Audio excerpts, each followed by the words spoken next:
Hello everyone, unique BP science একাডেমিতে সকলকে স্বাগত। আমি বাপন স্যার। তোমাদের আজকের ম্যাথের অংশীদারি কারবারের পার্ট 2 নিয়ে চলে এসেছি। এই পার্ট 1-এ আমি কেবলমাত্র সূত্রটা বুঝিয়েছিলাম যে I into T is equal to P হয়। ঠিক আছে, যারা দেখোনি তারা ওটা দেখে নেবে, তবে এটা বুঝতে সুবিধা হবে। তো আজকের অঙ্কটি দেখো, বলেছে এ বি এবং সি একটি ব্যবসা শুরু করার জন্য যথাক্রমে এত এত এবং এত টাকা বিনিয়োগ করেছে। 2 বছর মানে 2 বছর পর তাদের মোট লাভ এত টাকা হলে সি এর লাভ্যাংশ কত? ঠিক আছে, তো এই কোশ্চেনটা আমি যেমন ভাবে করিয়েছিলাম তেমন ভাবে করাচ্ছি একটা সূত্রতে। দেখো, প্রথম তোমরা লিখে ফেলবে, দাগ টেনে দেবে বলেছিলাম, দাগ টেনে দাও।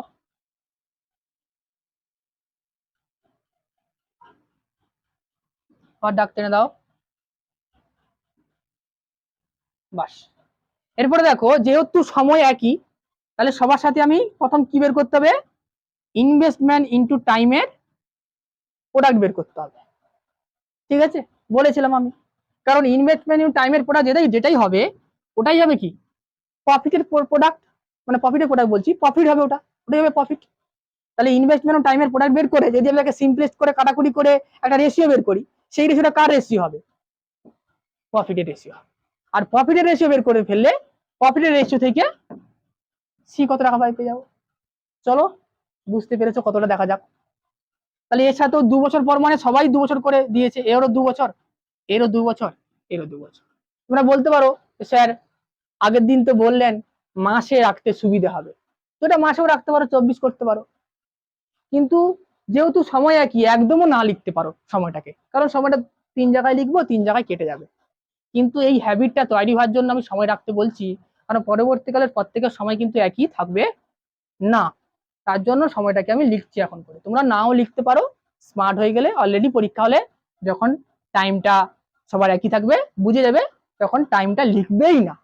ঠিক আছে, আমি অনেকগুলো অঙ্ক হওয়ার পরে বলে দেবো আরো কত সময় শর্ট করে দেবে। এই দুই কেটে গেল, শূন্য কাটবে, এই 3টে শূন্য এর কাটলে এর 3টে শূন্য, এর 3টে শূন্য, ভুলেও এর 3টে কেটে গিয়ে ওর 4টে কেটে দিও না, লক্ষ্য করে শূন্যগুলো। ওকে, এবার দেখো 45 দিয়ে কত হয়? 90 হয় না? তাহলে কাটাকুটি করলে কত হবে? 1 2 2। তার মানে প্রোডাক্ট অফ ইনভেস্টমেন্ট অন টাইমের রেশিও কত হলো? 1:2:2 হলো। তার মানে এটাই হলো আমাদের প্রফিটের রেশিও। ওকে, এরপরে কি বলেছিলাম? সি এর লাভ্যাংশ পেয়েছি। সি এর মানটা বসাও, সি এর ভাগাহার করো, বের করো সবগুলোর যোগফল, 2 2 4 একে 5 ইন্টু মোট লাভটা গুণ করো, কাটাকুটি করো। 5 3 15, হাতে 1, 5 দিয়ে 10, 4 আছে 40, 5 8 40, শূন্য। গুণ করলে কত হবে?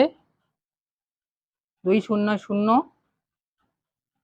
8 দিয়ে 16, 6 হাতে 1, 4 একে 5, 6, এত টাকা। তাহলে সি এর লাভ্যাংশ কত হলো? 6560 টাকা। বোঝা গেছে? আশা করি বুঝতে পেরেছো। এরপরে অঙ্ক হবে, শুধু একটা কথা বলে দিই, তোমাদের হোম টাস্কটা দিয়ে দিই। আমি প্রত্যেকটা অঙ্ক করাবো, প্রত্যেকটা অঙ্ক থেকে মাঝে মাঝে হোম টাস্ক গুলো দেবো, সেই অঙ্কের করেসপন্ডিং তোমরা কিন্তু করে রাখবে। এরপরে যে অঙ্ক করাবো তার অঙ্কের করেসপন্ডিং একটা হোম টাস্ক দিয়ে দেবো, সেটা তোমরা করে আসবে। তাতে কি হবে? কনসেপ্টটা বিল্ড হবে। এইখানে সি আছে, এই সি এর পরিবর্তে আমি দুটো হোম টাস্ক দিলাম। 1 নম্বরে বি হলে কি হবে, 2 নম্বরে আরেকটা হোম টাস্ক দিলাম এ হলে কি হবে। মানে সবকিছু একই থাকবে। এখানে কি হবে? এ এর লাভ্যাংশ কত, বি এর লাভ্যাংশ কত। 2 নম্বর কোশ্চেন হচ্ছিল, তোমরা 3 নম্বর 4 নম্বর করে আমাকে কমেন্টে জানাও কত অ্যান্সার এসেছে, আমি ঠিক হয়েছে কি ভুল হয়েছে বলে দেব। ঠিক আছে, তো এর পরের অঙ্ক দেখো, 3 নম্বর যে অঙ্কটা আমি বলছি একটু অন্য ধরনের অঙ্ক। দেখো একই ধরনের অঙ্ক করে কিছু লাভ আছে? তোমরা একই ধরনের অঙ্ক করবে, আমি প্রত্যেকটা আলাদা টাইপের অঙ্ক দিচ্ছি যেমন করে পরীক্ষাতে আসে। তো এটা একটু অন্য ধরনের অঙ্ক, কিন্তু আমি বলেছি যত ধরনের অঙ্ক থাকুক না কোনো এই চ্যাপ্টারে একটা সূত্রতে আমি করাবো। তো দেখো একটু অন্য ধরনের অঙ্ক, এইরকম টাইপটা দেখে নাও, এরকম টাইপ যাতে পারো। এই অঙ্ক তো হুবহু আসবে না কোথাও, কিন্তু এরকম টাইপের আসতে পারে। এই টাইপ গুলোকে বেশি মার্ক করবে, কেমন এলে কেমন হচ্ছে। এ বি ও সি অংশীদারি ব্যবসায় 4:6:9:9 অনুপাতে 4:6:9 অনুপাতে বিনিয়োগ করেছে। বছর শেষে মোট লাভের অনুপাত কত হয়েছে? 2:3:5 হলে তাদের সময়ের অনুপাত কত? তোমাদের মাথা পুরো ঘুরছে, কোথায় ইনভেস্টমেন্ট খুঁজছো, দাগ টেনে লিখবে, টাইম গুণ করবে, করে করবে। বাট দেখো এটা একটু অন্যরকম টাইপের, এমন থাকলে তুমি কি কি দিয়েছে দেখো সেটা লিখে ফেলো। আমাকে এটা কার দিয়েছে? ব্যবসায় এত অনুপাতে বিনিয়োগ করে, বিনিয়োগ, তার মানে এটা কার অনুপাত দিয়েছে? ইনভেস্টমেন্টের রেশিও দিয়েছে। মানে ইনভেস্টমেন্টের রেশিও কত হচ্ছে? 4:6:9। ওকে, আর কি দিয়েছে? লাভের রেশিও দিয়েছে, তাহলে প্রফিটের রেশিও দিয়েছে, মানে পি, পি রেশিও দিয়েছে কত? 2:3:5।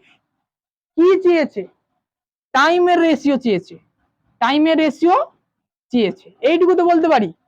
এবার আস্তে করে টুক করে লিখে ফেলো তো তোমরা, আই ইন্টু টি সমান কি হয়? পি। কি চেয়েছে? টি চেয়েছে, তাহলে টি সমান কি হবে? পি বাই আই, হবে না? হবে তো। তার মানে আমি যেখানে টি আছে সেখানে পিটাকে কি দিয়ে ভাগ করব? আই দিয়ে ভাগ করব। বললো কত হবে? পি কত? 2, আই কত? 4 ইস টু পি কত? 3, আই কত? 6, পি কত? 5, কত? 9। বোঝা গেল? টি সমান পি বাই আই, পি হচ্ছে এইটা, আই হচ্ছে এটা, তাই তো? তাই কিন্তু লিখে ফেললাম। লেখার পরে যেগুলোতে কাটাকুটি যায় উপর নিচে কাটাকুটি করলাম, 2 একে 2, 2 দিয়ে 4, 3 একে 3, 3 দিয়ে 6 সমান কত হলো? 1/2:1/5/9। তো ভগ্নাংশে তো অনুপাত রাখা যায় না, তাহলে কি করব? নিচের গুলো লসাগু করে উপরে সবার গুণ করে দেবো, করলে ভগ্নাংশটা থাকবে না। কি বললাম? নিচের 2 আছে, 2 আছে, 9 আছে, এই 2 2 9 এর লসাগু করে উপরে গুণ করে দেবো, তাহলে আর ভগ্নাংশ আকারে থাকবে না। তাহলে দেখো 2 2 লসাগু কত? 2 হবে, আর 2 আর 9 লসাগু কত? 18। তাহলে 18ই হচ্ছে এদের লসাগু। ভালো করে করে দেখবে, করলে কিন্তু এদের লসাগু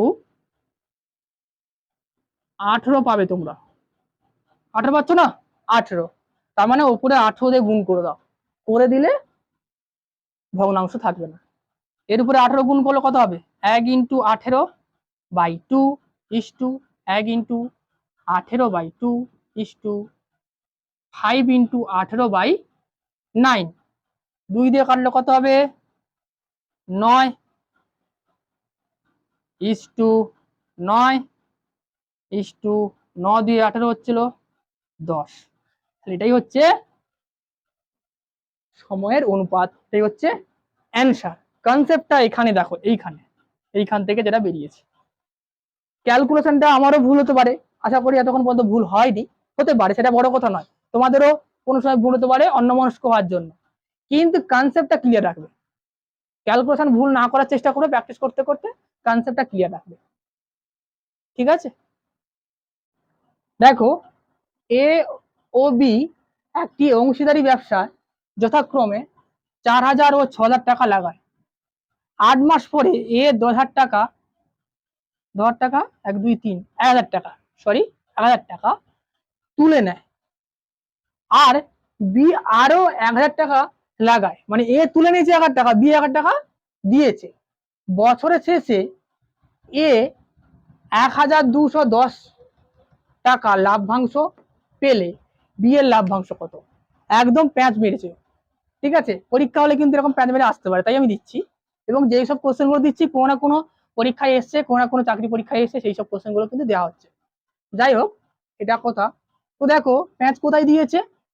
দেখো এ 8 মাস রয়েছে, তার মানে কি সময়ের ডিফারেন্স রয়েছে। এ এ দিয়েছে, এ তুলে নিয়েছে। তারপর দেখো কোশ্চেনে যে লাস্টে যে কোশ্চেনটা থাকে সেখানেও একটু ঘোরানো আছে। কি করে ঘোরানো আছে, যে দেখো মোট লাভ দিয়ে দেয়। সাধারণত আমি দেখেছি যতগুলো অঙ্ক করেছি মোট লাভ দিয়ে দেয়। মোট লাভ দিয়ে দেওয়ার পরে কি করে, এর লাভের কত, লাভ্যাংশ কত, বি এর লাভ্যাংশ কত, এরকম জানতে চায়। কিন্তু এক্ষেত্রে মোট লাভ দেওয়াই নেই। কি বলেছে, যে এ কতটা লাভ্যাংশ পেয়েছে বলা আছে, তারপরে চেয়েছে তাহলে বি এর লাভ্যাংশ কত, বি কত টাকা লাভ্যাংশ পাবে, এটাই কিন্তু বলেছে। যাই হোক, কি বলেছে অঙ্কটাতে বুঝতে পারলে কেমন করে করতে হবে দেখো, একই রকম করতে হবে। কিন্তু প্রথম ইনভেস্টমেন্ট গুলো লিখে ফেলো। এ আর বি দুটো আছে, এর ইনভেস্টমেন্ট কত, শূন্য মিস্টেক হলে বলবে, বলতে তো পারবে না তোমরা, বললেও কারেকশন করা যাবে না। তো বলছি কমেন্টে লিখতে পারো, অনেক সময় শূন্য মিস্টেক হয়ে যেতে পারে, সমস্যা হয়তো অন্যরকম উত্তর চলে আসতে পারে, তোমরা বলবে তাহলে পরে, ঠিক আছে। আমি জাস্ট যেমন ক্লাস করি তেমন করাচ্ছি, কনসেপ্টটা দেখবে, ঠিক আছে। আশা করি হবে না কোনো মিস্টেক। 4000 ওটা 6000 লিখলাম, দাগ টেনে, দাগ টাই না বলে বলো না স্যার দাগ টানতে বলেছিলেন, আপনি দাগ টানছেন না কেন, দাগ টানলাম, টেনে করলাম। এরপরে কি বলেছিলাম, এটা ইনভেস্টমেন্ট হলো, এর সঙ্গে টাইমটা গুণ করবো, টাইম। এবার টাইমের কাছে ফ্যাক্টর রয়েছে একটা, কি ফ্যাক্টর রয়েছে, দেখো 8 মাস পর 1000 টাকা তুলে নিয়েছে কে, এ। তাহলে এই 8 মাস পর তুলে নিয়েছে, তাহলে 8 মাস খেটেছে কত টাকা, 4000 টাকা। তাহলে এই জন্য এর সঙ্গে টাইমটা কত গুণ করলাম, 8। দেখো এবারে ফ্যাক্টসটা কেন বলেছিলাম মাস গুণ করবে, 8। তাহলে 8 মাস পরে যখন 1000 টাকা তুলে নিয়েছে, তাহলে কত টাকা আছে, এটা মাইনাস 1000, তাই তো। তো আমি এটাকে না লিখি আমি লিখছি 3000 লিখছি সরাসরি, মানে মাইন্ডে বিয়োগটা করে নিলাম। তাহলে 8 মাস পরে 1000 টাকা তুলে নিতে কত টাকা আছে এখন, 3000 টাকা।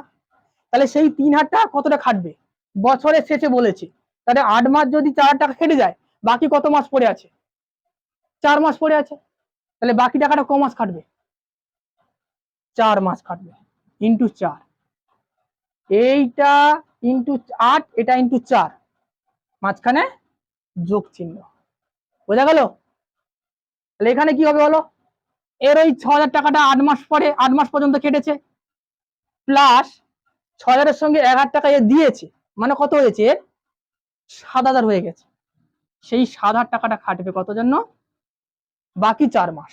ওটা বড় থাকবে না, বছরের শেষ বলেছেন আমরা 12 মাস, তাহলে 8 মাস যদি ওটা খাটে, বাকি 4 মাস, 12 থেকে 8 বাদ দিলে 4, তাহলে 4 মাস কাটবে 7000। এটা সবাই বুঝতে পেরেছো। যখন যখন ভাগ ভাগ করে থাকবে, ভাগ ভাগ করে লিখবে, লিখে দুটো ভাগ করবে, 3টে ভাগ যতগুলো ভাগ থেকে করবে, করার পর মাঝে যোগ চিহ্ন দেবে। এবারই একটু কাটাকুটির ক্ষেত্রে সমস্যা আছে। কি সমস্যা, যোগ চিহ্ন আছে তো আমরা ইচ্ছা মতন কাটতে পারি না, পারি কি, পারি না। তাহলে আমাকে কি করতে হবে, কমন নিতে হবে। কি কমন নিতে হবে, অ্যাকচুয়ালি এখান থেকে 3টে শূন্য মানে 1000 কমন নিতে হবে, আর এখান থেকেও 1000 কমন নিতে হবে। কমন না নিয়েও কাটতে পারি সরাসরি, এখানেও কাটলাম 3টে শূন্য, এখানেও 3টে শূন্য কাটবো, এখানেও 3টে শূন্য কাটবো, এখানেও 3টে শূন্য কাটবো। বোঝা গেছে কেন কেন করলাম, যদি এখানে গুণ থাকতো তাহলে এখানে 3টে কাটলে এখানে 3টে কাটতাম, এখানে আর কাটতে হতো না। কিন্তু যেহেতু যোগ আছে, তার মানে এখানেও 3টে শূন্য কাটতে হবে, এখানেও 3টে শূন্য কাটতে হবে, ঠিক আছে। আবার যদি 4 দিয়ে কাটি, এখানে 4 দিয়ে কাটতে হবে, এখানেও 4 দিয়ে কাটলে 2 হবে, এখানেও 4 দিয়ে কাটতে হবে, এখানেও 4 দিয়ে কাটলে 2 হবে, মানে এটা তো 4 দিয়ে কাটলাম, এটা তো 4 দিয়ে কাটলাম, এটা তো 4 দিয়ে কাটলাম, এটা তো 4 দিয়ে কাটলাম। বোঝা গেছে। এরপরে কি, এরপরে এখানে কি পড়ে 4 আছে, এখানে 4 কোথাও আছে, নেই, তার মানে কাটাকুটি যাবে না, আর যাবে না। এর সঙ্গে এটা 4 মেলেনি মানে কি, এর সঙ্গে যদিও মেলে তবুও যাবে না, তার মানে এরপরে কাটাকুটির কোনো জায়গা নেই। তাহলে এটি যে বেরোলো, এটা কি বেরোলো, তো টাইম ইন্টু ইনভেস্টমেন্টের রেশিও বেরোলো, এটা মানে এটাই বেরোলো। আবার কিসের রেশিও বেরোবে, প্রফিটের রেশিও বেরোবে। তাহলে 4 দিয়ে কত 8, প্লাস কত, এখানে 3 আছে শুধু 3, এটা এইখানকার হলো, এটা কত 6 দিয়ে কত 12, প্লাস কত 7, ওকে ক্লিয়ার। 8 3 কত 11, কত 19, তাই তো। তার মানে এই 11:19 হলো কি, প্রফিটের রেশিও, কার রেশিও, প্রফিটের রেশিও। তো এই প্রফিটের রেশিও বেরিয়ে গেছে। এবার এই প্রবলেম হচ্ছে কি, আমরা মোট লাভ কত জানি না, মোট লাভটা জানি না। তাহলে মোট লাভ মনে করি এক্স, মোট লাভ এক্স, মোট লাভ যদি এক্স হয় তাহলে আমি, মোট লাভ যদি এক্স হয় তাহলে কার লাভ্যাংশ দেওয়া আছে, এর লাভ্যাংশ দেওয়া আছে। তাহলে এর লাভ্যাংশ কত হওয়া উচিত, সিম্পল নিয়মে যেমন করি আমরা, কত হওয়া উচিত, এর ভাগাহার বের করব। ভাগাহার কত, 11/11 প্লাস 19 মানে করলে কত হচ্ছে, 30 হচ্ছে, তাই তো, 30 হচ্ছে, 20, 30, 30 হচ্ছে, এটা ভাগাহার বেরোলো। এই ভাগাহারের সঙ্গে যদি মোট লাভ গুণ করি, এখানে কেয়ারফুল, মোট লাভ গুণ করি, যদি কেউ বুঝতে না পারো বারবার পিছিয়ে দেখে নেবে। কি বললাম, ভাগাহারের সঙ্গে যদি আমি মোট লাভ গুণ করি কি পাই, লাভ্যাংশ পাই। আর সেই লাভ্যাংশে কি দেওয়া আছে, তাহলে এটা সময় এটা। এবারে বুঝতে পেরেছো এবার কেমন হবে অঙ্কটা। এবারে এক্স বের করে নেবো, এক্স বের করে নিয়ে আবার 19/30 করে এক্স এর জায়গায় মানটা বসিয়ে দিলে বি এর লাভ্যাংশ পেয়ে যাবে। যাই হোক অঙ্কটা বলে দিলাম, চলো করা যাক এইখান থেকে এইটুকু। তাহলে এক্স সমান কত হবে বলতো, ইন্টু 30/11 মানে এটা এখানে গুণ হবে, এটা এখানে ভাগ হবে। সবাই জানো 11 ইন্টু 11 করলে 121 হয়, শূন্য। যদি না জানো তো জেনে নাও যে 11 ইন্টু 11 করলে 121, তাহলে কত হলো 110, আর এখানে 30। শূন্য শূন্য সাইডে বসিয়ে দাও, অত সহজে গুণ ফুন করবে না, বাইরে গিয়ে সময়টা ইউজ করো। 3 একে 3, কে 3, তাহলে এটা হলো কত, এটাই বেরোলো কি এক্স, মানে মোট লাভ বেরিয়ে গেল। এবারে আমার মোট লাভ চাইনি, চাইতে পারতো কিন্তু মোট লাভ, চাইতে পারলে এটাই উত্তর। কি আছে কি, বি এর লাভ্যাংশ, বি এর লাভ্যাংশ কি হবে, এইটুকু যা ফাঁক আছে করে দিচ্ছি আমি। বি এর লাভ্যাংশ মানে কি, বি এর ভাগার, বি এর ভাগার মানে কি 19/30, 30 ইন্টু মোট লাভ, মোট লাভ তো জেনে গেছি, এইটা বসিয়ে দাও, ব্যাস, শূন্য শূন্য কেটে দাও একটা, 11 3 33, এই 110 ইন্টু 19 করলে কত হবে, এখানে শূন্য বসিয়ে দাও। আর এই 19-এর সঙ্গে 11 গুণ করলে কত হয় একটু দেখে নাও সাইটে,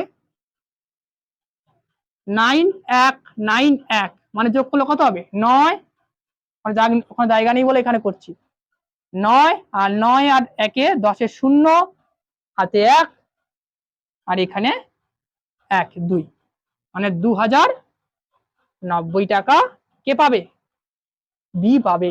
এটাই হচ্ছে আমাদের কোশ্চেন অনুযায়ী আজকের অ্যান্সার। বোঝা গেছে, ভুল হচ্ছে কিনা দেখো, ভুল হয়নি কেন যোগ করে দেখে নাও, 2090 আর 1210 যোগ করলে কত হয় 3300, দেখো 3300। এই হচ্ছে প্রবলেম, না বুঝতে না পারলে বলো, আমি পরে ক্লাসে ডিসকাস করব। তাহলে দেখো পরে কোশ্চেনটা, যে এ ও বি একটি ব্যবসা শুরু করেন এবং 4:3 অনুপাতে বিনিয়োগ করেন, মোট লাভের 9% তারা দান করেন। বি কেয়ারফুল, কিন্তু এই অঙ্ক বলি না, প্রত্যেকটা অঙ্ক একটা আলাদা ধামাকা নিয়ে আসবে, আলাদা টাইপ ধরনের। এই অঙ্কটা 99.9% স্টুডেন্ট ভুল করবে, যারা এই চ্যাপ্টারটা শুরু করেনি। যারা করে নিয়েছে তাদের কনসেপ্ট খুব ক্লিয়ার, তারা করতে পারে, কিন্তু যারা প্রথম করছে অবশ্যই ভুল করবে। যেটুকু আমি বলেছি তার মধ্যে কিন্তু ঘোরানো রয়েছে, ভালো করে অ্যাটেনশন দাও। তো মোট লাভের 9% তারা দান করেন, যদি এর লাভ্যাংশ এত টাকা হয় তাহলে মোট কত টাকা লাভ ছিল। মনে হবে আগের অঙ্কটার মতন, কিন্তু একদমও নয়, এই দান করেন কথাটা যুক্ত করেছে তো তার জন্য চেঞ্জ আছে। দেখো ভালো করে, দেখো এখানে কোন টাইমের গল্প নেই, বছরের শেষে কথাটা উল্লেখ করা উচিত ছিল কিন্তু নেই। যখন থাকবে না তখন ধরে নেবে যে 1 বছরের নিয়ে কাজটা করা হচ্ছে। তাহলে এখানে কার অনুপাত দেওয়া আছে, ইনভেস্টমেন্টের অনুপাত দেওয়া আছে 4:3। এবারে ভালো করে দেখো, যদি বছর 1 বছর হয় তাহলে ইনভেস্টমেন্ট আর টাইমের অনুপাতটা কি হবে, এর সাথে প্রত্যেকের সাথে 1 গুণ হবে। তো 1 গুণ করলে যেমন আছে তেমনই থাকবে, তার মানে 4:3 হবে। সেটাই হবে কি প্রফিটের রেশিও। তাহলে যদি সময় একই থাকে তাহলে কি বুঝলাম, সময় একই থাকলে আমরা এখন থেকে আর বসাবো না টাইমগুলো, ভেবে নেব ইনভেস্টমেন্টের রেশিওটাই প্রফিটের রেশিও। কেন তোমাদের দেখিয়ে দিলাম। যাই হোক, তাহলে প্রফিটের রেশিও বেরিয়ে গেছে। তাহলে প্রফিটের রেশিও থেকে আমার এর লাভ্যাংশ দেওয়া আছে। তাহলে আমি মনে করি যেই টাকাটা থেকে আমার এ লাভ পেয়েছে সেই টাকাটা কত, এক্স। ভালো করে শোনো, এক্স। তাহলে 4/4+3 মানে 7 হলো এর ভাগাহার। সেই এর ভাগাহারের সঙ্গে যদি আমি যে মোট টাকাটা থেকে ভাগ করেছে সেটা গুণ করে দিই, তাহলে কি পাবো, এর প্রাপ্ত লাভ্যাংশটা পেয়ে যাবো। তো সেই এর প্রাপ্ত লাভ্যাংশ আমার দেওয়া আছে কত, 1196। এখান থেকে কি বের করে যাবে, এক্স বেরিয়ে যাবে। এক্স কত হবে, 1196 ইন্টু 7/4। ওই 4 দিয়ে কাটাকুটি করলে কত হবে, 4 2 8, হাতে 3 আছে আর 9 39, 4 9 36, আবার 4 9 36, কেটে গেল। তাহলে সাথে সাথে এটা গুণ করলে এবারে কত হবে, দেখো 7 9 63, 6 3, হাতে 6, 7 9 63, 6 9 বসলো, 7 দিয়ে 14, 6 20 হলো। তাহলে এটাই কি হলো, আমাদের এই টাকাটা, যে টাকাটা থেকে এই দুজনের লাভ ভাগ করা হয়েছে। কিন্তু প্রবলেম এখানে, যদি এই কথাটা না থাকতো, যদি এই কথাটা এইখান থেকে এই কথাটা না থাকতো, তাহলে কিন্তু আমাদের উত্তরটা এটা হয়ে যেত। তাহলে কিন্তু আমাদের উত্তরটা এটাই হয়ে যেত। তাহলে এটাই কি হয়ে যেত, আমাদের লাভ, মোট লাভ, সেখান থেকে আমাদের হয়েছে। কিন্তু যেহেতু এই কথাটা বলেছে, তার মানে লাভ কিন্তু এটা নয়। একটা টাকা লাভ হয়েছিল মনে করি x1 টাকা, সেই টাকা থেকে এই x1 এর 9%, x1 এর 9% মানে কত, x1 ইন্টু 9/100, এই টাকাটা বিয়োগ করা হয়েছে। এইখানেই বুঝতে না পারলে সমস্যা। এই মোট লাভ হয়েছিল মনে করি x1, সেই x1 এর 9% মানে কত, x1 ইন্টু 9/100, সেটা দান করে দিয়েছে, মানে বিয়োগ করা হয়েছে। করার পর যেই টাকাটা ছিল, এই টাকাটাকে এরা লাভ্যাংশের অনুপাতে ভাগ করেছে। তার মানে এই যে এক্সটা বেরোলো সেটা কি, সেটা হচ্ছে এটা বিয়োগ করার পরে, মোট লাভ থেকে বিয়োগ করার পরে যেই টাকাটা, সেই টাকাটা। ক্লিয়ার? তার মানে x1টা হচ্ছে মোট লাভ, তার 10% 9% ছাড় দেওয়ার পরে এটা হয়েছে, সেই টাকাটা নিয়ে এরা মূলধন অনুপাতে ভাগ করে নিয়েছে। তার মানে এই যে এক্সটা বেরোলো এটা কি, এই টাকার বিয়োগ করার পরে যে টাকাটা পেয়েছে ওটা, মানে এটা কি হলো, এটার সমান হবে। এখান থেকে x1 বের করলে মোট লাভ, লসাগু করলে 100, এখানে গুণ করলে 100 x1 minus 9x1 is equal two 2093, বা এটা বিয়োগ করলে কত, 91 x1 100 ইজিক্যাল টু 2093, ঠিক আছে। বা x1 ইজিক্যাল টু 100 গুণ হবে 2093 সঙ্গে বাই 91। শেষে যখন 3 আছে, তাহলে এই 91 এর সঙ্গে অবশ্যই 3 গুণ করতে হবে শেষে, নাহলে এটা মিলবে না। 3 গুণ করলে কত হচ্ছে, 3 একে 3, 3 9 27, তাহলে এখানে কত হলো, 7 হলো। কিন্তু এখানে কত আছে, 9। তার মানে এই একের সাথে এমন একটা সংখ্যা এখানে বসাতে হবে যাতে যোগ করলে 9 হয়, কত, 2। তাহলে এখানে 2 বসালে অঙ্কটা হয়ে যাবে। কত হলো, তাহলে আমরা বুঝে গেলাম এটা কি কাটাকুটি করলে কত হবে, 23। এবং আমরা এদিক ওদিক ঘুরলাম না, 1 দিয়ে দেখবো, 4 দিয়ে দেখবো, দেখলাম না। কেমন করে দেখলাম আরেকবার, 91 দিয়ে 23 যাবে কি করে বুঝলাম, দেখো 1 এর সাথে কোন সংখ্যা গুণ করলে 3 হয়, 3 ছাড়া অন্য কোনোতে গুণ করলে হয় না। তাই এখানে 3 গুণ করলাম ফার্স্টে, 3 গুণ করলে 3 7 2 হলো। 2 হওয়ার পরে এখানে দ্বিতীয় স্থানে দশকের ঘরের অঙ্ক কত হলো, 7। কিন্তু এখানে কত মেলাতে হবে, 3 9, তার মানে কত কম থাকলো, 2 কম থাকলো। এরপর দেখবো এর সাথে কত গুণ করলে 2 হয়, 2 গুণ করলে, তার মানে এখানে 2 বসালে অঙ্কটা মিলে যাবে। দেখো 2 বসালাম, বসে গুণ করলাম, দেখো মিলে গেল। তার মানে এটাকে এটা দিয়ে কাটলে কত হবে, 23। 23-এর সঙ্গে 100 গুণ করলে 2300। তাহলে এটাই হলো আমাদের অ্যান্সার, মোট লাভ। একবার বলে দিই আবার, একটু কঠিন ছিল অঙ্কটা, যে এই অনুপাতটা লিখেছি, টাইম যেহেতু বলা নেই 1 বছর ধরেছি, তাই ইনভেস্টমেন্টের রেশিওটাই হচ্ছে প্রফিটের রেশিও। সেখান থেকে আমরা এক্স ধরেছি। এক্সটা কি? এখানে এক্সটা লাভ নয়, লাভ থেকে তার 9% বাদ দেওয়ার পরে যেটা, ওটাই হচ্ছে কিন্তু এক্স। সেই এক্সটাকে আমরা বের করলাম, এত বেরোলো, সেটা এখানে বসালাম, বসিয়ে x1 মানে মোট লাভটা যেটা থেকে বাদ দিয়ে দান করার পরে আমরা ভাগ করে নিয়েছিলাম এ বি, সেটা বেরিয়ে গেল। আশা করি বোঝা গেছে। আজ এই পর্যন্ত থাকলো। যদি আমার ক্লাসটা প্রত্যেকের ভালো লেগে থাকে তাহলে লাইক, কমেন্ট, সাবস্ক্রাইব করে দিও এবং বেল নোটিফিকেশানে অল নোটিফিকেশানটা অন করে রাখো পরবর্তী সকল ভিডিও পাওয়ার জন্য। পার্ট 3 পরবর্তীকালে আসছে। আমি যে দুটো হোমওয়ার্ক দিয়েছি, হোমওয়ার্কটা সবাই করবে।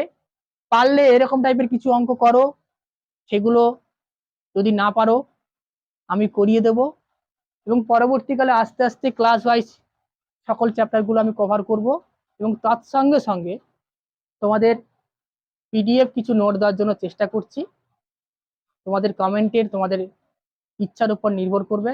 সকলে ভালো থেকো, সুস্থ থেকো, স্ট্রাগল করো যতক্ষণ না সাকসেস পাচ্ছ, পড়াশোনা করো। বাই, পরের ক্লাসে দেখা হচ্ছে।